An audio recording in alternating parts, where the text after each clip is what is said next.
I can tell immediately that this is going to be my least watched review because I guarantee none of you watched the black and white Shakespeare movie that came out over the summer.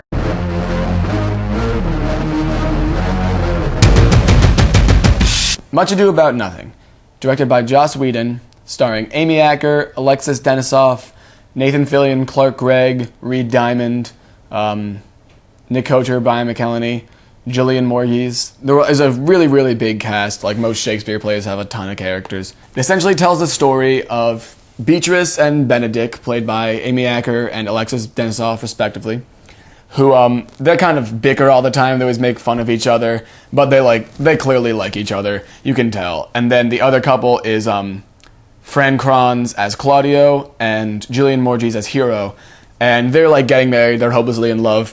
And they decide that, hey, we're going to get Beatrice and Benedict together. Now, it sounds kind of simple, but it wasn't. There was a lot more going on. I saw this movie a while back, so this is probably not even going to be that great of a review. Like, one of the side plots is Sean Mayer as Reed Diamond's, like, evil brother. Don John, actually, is his name. And he kind of just wants to ruin everything. Like, he doesn't really have much of a motive. He just wants to, like, ruin everything. So he tries to, like, break up people. I don't really remember, but there's a lot going on. Nathan Fillion and the Britannic duo, who are fantastic. Like, they're these two internet guys, Nick Kocher and Brian McElhenney. Joss Whedon loves their videos so much that he invites them down to be in the movie. You should definitely check them out. They're my favorite, by far, YouTube channel.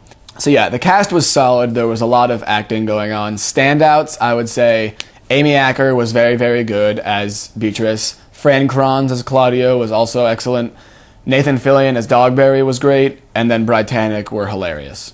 Joss Whedon really, really showed his understanding of the material. Like, he's a huge, huge Shakespeare fan. Like, he literally invites these people, because he's worked with them all before, he invites these people to his house, which is where this was filmed, to just act out the Shakespeare plays, and this one he decided to film, and then release as a movie, because he's Joss Whedon. So yeah, he used a black and white camera. It did look really nice. It complemented the mood. Some of the scenes looked really cool in black and white, like when Claudio is sitting in the pool with the martini glass.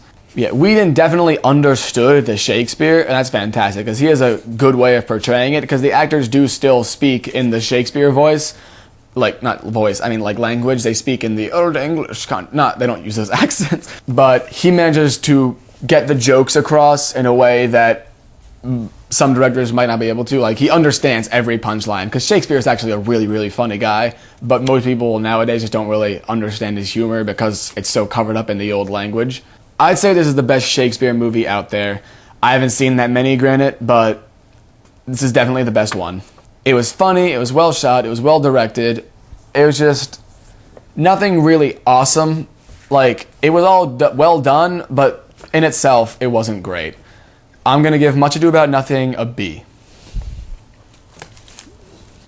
Up next, we have The Conjuring. Bye.